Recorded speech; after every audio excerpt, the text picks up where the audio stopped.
இன்றைக்கி நம்ம வீட்டில் ரத்த பொரியல் தாங்க செய்ய போகிறோம். அதுக்காக ரத்தம் எடுத்து வச்சுருக்கோம். அதுக்கப்புறம் சின்ன வெங்காயம் 1/4 கிலோ, கொத்தமல்லி இறக்க புகையில் போடுறதுக்கு, பச்சை மிளகா, பட்டை வத்த, கருவேப்பிலை, சோம்பு தாளிக்கிறதுக்குங்க.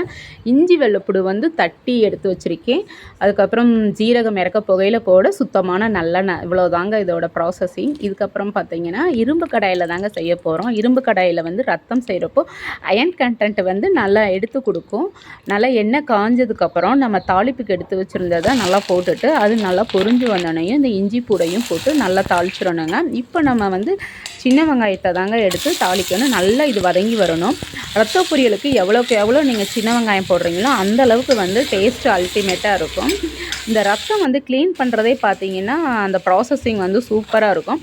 தேங்காய் நார் இருக்கு இல்லையா, அதை வச்சு ஃபஸ்ட்டு நல்லா க்ளீன் பண்ணிவிட்டு இந்த மாதிரி நல்லா கெட்டியாக இருக்கையிலே நல்லா 4 தண்ணி வச்சு நல்லா அலசிட்டோம்னா அந்த ரத்தத்தில் இருக்கிற முடியெல்லாம் பார்த்துக்கோங்க நல்லா உதிர்ந்துடும். அதுக்கப்புறம் அதை நல்லா கரைச்சி விட்டுட்டு இதில் ஆல்ரெடி உப்பு போட்டிருப்பாங்க. அதனால் நம்ம உப்பு போட தேவையில்லை. பார்த்துக்கிட்டு நம்ம உப்பு போட்டுக்கிறலாமுங்க. நல்லா கைவிடாமல் கிளறணுங்க. சில பேர் இதில் அந்த லட்சக்கட்டை கீரை இருக்கு இல்லையா, அது போடுவாங்க. ஏன்னா இது குறுக்கு வலிக்கு அவ்வளோ நல்லது. நான் ஒரே ஒரு முட்டை தாங்க அடித்து ஊற்றுறேன். ரொம்ப டிஃப்ரெண்ட்டாக இருக்கும் பார்த்துக்கோங்க.